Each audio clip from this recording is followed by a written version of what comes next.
नमस्कार, आपण पाहतात मोमेंट टीव्ही मराठी। ज्योती गाडे यांची राष्ट्रवादी काँग्रेस सेवा दलाच्या पुणे जिल्हा कार्याध्यक्षपदी निवड। राष्ट्रवादी काँग्रेस पक्षाच्या पुणे जिल्हा सेवा दलाच्या कार्याध्यक्षपदी ज्योती गाडे यांची निवड करण्यात आली। जिल्हाध्यक्ष परवीन पानसरे यांच्या हस्ते आज बुधवारी सासवड येथे ज्योती गाडे यांना या निवडीचं पत्र देण्यात आलं।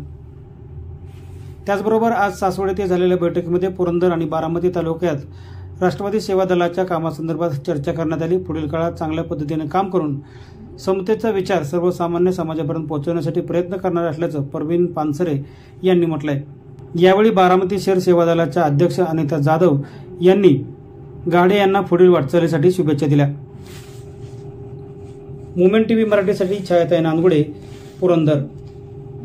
नमस्कार, माझं नाव अनिता जाधव, मी बारामतीची आहे आणि आज आम्ही सासवड येथे आलेलो आहोत। तर एक 2-3 आठवड्यांपूर्वी माझे देखील साताऱ्याचे जे आदरणीय लवंगारे सर आहेत, प्रदेशाध्यक्ष सेवा दल राष्ट्रवादी काँग्रेस पक्ष, तर यांच्या वतीनं माझी बारामती शहर सेवा दल महिला अध्यक्ष म्हणून निवड झालेली आहे। आणि आज माननीय आपल्या परवीन पानसरे मॅडम आणि छायाताई मॅडम यांच्या माध्यमातून आज आमच्या ज्योतिताई गाडे यांची पुणे जिल्हा राष्ट्रवादी काँग्रेस सेवा दल कार्याध्यक्षपदी नियुक्ती करण्यात आली आहे। आणि त्यांच्यासाठी भावी कार्यासाठी या पदाच्या माध्यमातून त्या खूप छान काम करतील अशी मी त्यांना शुभेच्छा देते आणि त्यांचं अभिनंदन करते आणि आपल्या सगळ्यांचे धन्यवाद मानते। खूप खूप धन्यवाद। मी परवीन पानसरे, राष्ट्रवादी काँग्रेस सेवा दल पुणे जिल्हा अध्यक्ष।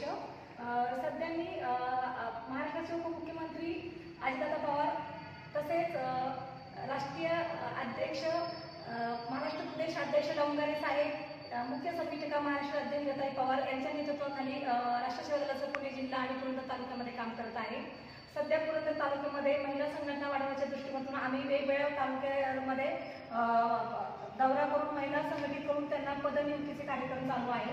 आज आपल्या बारामतीच्या ज्या कार्यकर्त्या आहेत ज्योती अनंत गाडे यांना आज पुणे जिल्हा कार्याध्यक्षपदी त्यांची निवड करण्यात आली आहे। त्यांना पुढील वाटचालीस सेवा दलाकडून मनपूर्वक शुभेच्छा।